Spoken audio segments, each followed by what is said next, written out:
parang napabayaan na, pero nagkaroon ng time na sobrang ganda ng bahay na to nung bagong gawa at saka nung ginagamit pa. So nung nagkaroon na siya ng nung hindi na namatay na yung mga dati may-ari, napabayaan na, meron nagre-rent, tapos merong hindi may time na hindi wala nang nakatira. So yun ang sinapit nung Parang napabayaan na. Napabayaan na siya. Pero ano pa rin parang yung quality ng materials talagang it stands pa. Actually, kakaiba iba yung design niya. Mapapansin mo ito lang yung bihira yung ganyan na may porch. May mga may onga. Makikita mo to sa mga HE, sa mga schools. So, ang claim nga nila yung high school HE sa Basco, parang kinuha yung pattern dito sa building na to. Ito, bihira yung merong itong tag dito, machuca tiles. Hindi masyadong ginagamit dito, maliban dun sa mga area na ay sa mga bahay na sobrang yaman nila. Maka-afford sila na kumuha ng machuca tiles sa Maynila. Tingnan natin. Tansya mo dyan, anong year ginawa ito? 1930s. Parang 1933. 1933. Oh, wow. Kung hindi ako nagkakamali. Basta within that. That time, halos wala pang barko na magdala ng dito. And I'm sure itong ibang materials, hanggang all imported from mainland. Oo. So imagine how much they spent to build this kind of house, Actually, pinagawa nung may-ari ito, wala pa yung owner dito sa Batanes, nasa Iloilo pa sila. Ang original owner nito is si Castaño, na Blanco po. Yung naging mayor dito sa Ibanao. Valentin Castaño.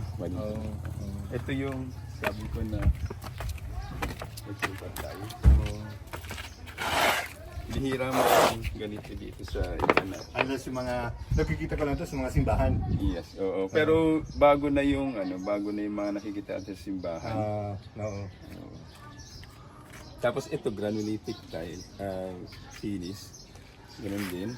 Yung time na ginagawa to, yun yung uso. Yung uso ng araw.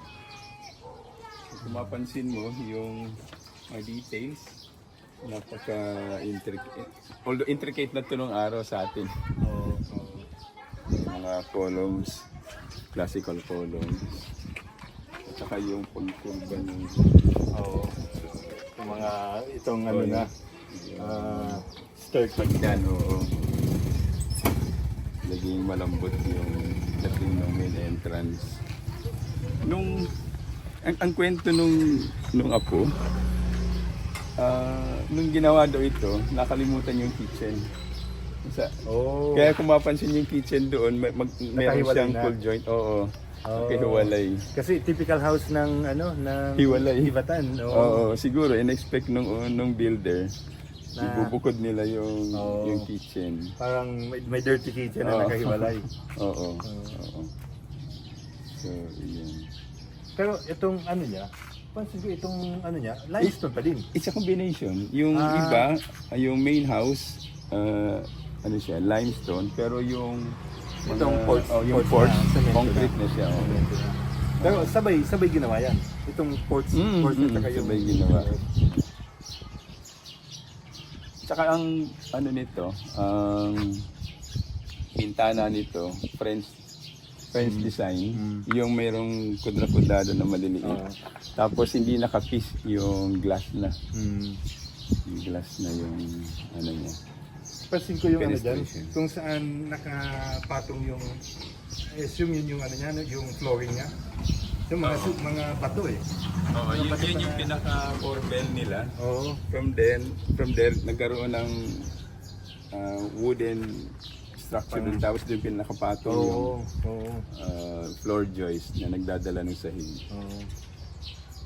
So, kung 1933, Oo, kung 1933, I assume yung loob nito, wala pang ano to. May pang reinforcement. Walang reinforcement to. Wala. Hindi pa uso ang reinforcement. But dito. still, it withstand yung ano, no? Oo. Yung, napansin ko minsan dito, yung may mga old structure ko nakikita na yung walang bakal na ginamit, pero kawayan. That's it, no? Hindi common dito yun. Hindi common dito. Oo. Baka sa ibang lugar. Oo. So, hindi. Nung araw dito sa, kung mapansin niyo, itong header na to, ano na siya, bakal na konkreto na. Pero before, kahoy yun yung mga nakikita natin sa mga old houses. Oh. Kahoy or yung nasa dakay na stone na stone. cut stone. Solid stone na nibada. Oo. So, ito original siguro ano na to, no? Hindi na kugon, ano? Or Hindi na.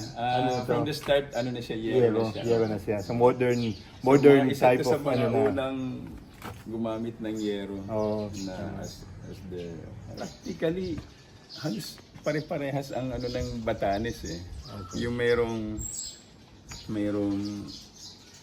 main house, yung kitchen at saka yung toilet. Nahiwa-hiwalay. Nahiwa-hiwalay. Okay. Hiwa-hiwalay sila kasi nung araw wala naman kuryente. Tapos gumagamit tayo ng firewood sa pagluto ng pagkain. That explains bakit nakahiwalay. Oo, kasi pumapasok yung usok dun sa main house kung sakaling didikit sila. Medyo nagsimula ng ma-modernize yung design dito sa bahay na to. Yung kay yung gumawa nito is si Engineer Agan. Ibatan din. So, kung mapansin niyo yung toilet, wala din sa loob. Nakahiwalay. Ito yung toilet niya. Nandun sa Nasa labas. sa gilid. Tapos, kung titingnan nyo, nakaharap siya sa San Jose Street, hindi sa National Road. Bakit?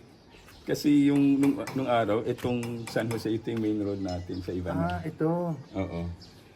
Okay. Kaya nandun yung Spanish Bridge. Kaya nandun yung Spanish Bridge. Oo, kasi yun yung main thoroughfare. Oo, yung kanila natin nung araw. Okay. So, kailan lang yung dyan, yung... Nag-develop. So, ito mas malapad na. Kasi medyo later nang ginawa. Oo. Kaya nung ginawa yun, in place na tong... Kaya ito yung pinaka-main entrance niya. Oo. Nakaharap talaga dito. Tapos yung katapat niya, bahay ni Domingo Cacho. Yung dating governor din ng Batanes. Tapos dito, ang ganda na may-ari. So kung baga, If I'm not mistaken, parang assemblyman siya. kung baga, during those times, ito yung parang Ayala-Alabang area ng iba na. Nandito yung mga elite Hindi na. yung elite nung araw. Oo. Yung tatlong bahay. Oo. Yung ang kakaibang design ng yung tao ng Ivana ay kung mapapansin yun, nandun sa dulo yung simbahan. Kaya lang supposed to be nasa gitna yun ng araw. Oo, kasi di ba? lahat ng mga ibang communities dito, municipalities, ang simbahan nasa gitna ng parang nasa pinaka-center.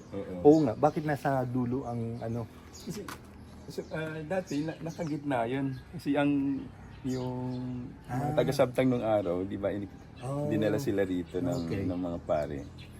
Tapos doon sila nakatira sa may right side of San Felix. Kaya nakagitna siya. Nung bumalik na sila doon, naiwan na yung simbahan doon. Kaya nandun sa dulo yun.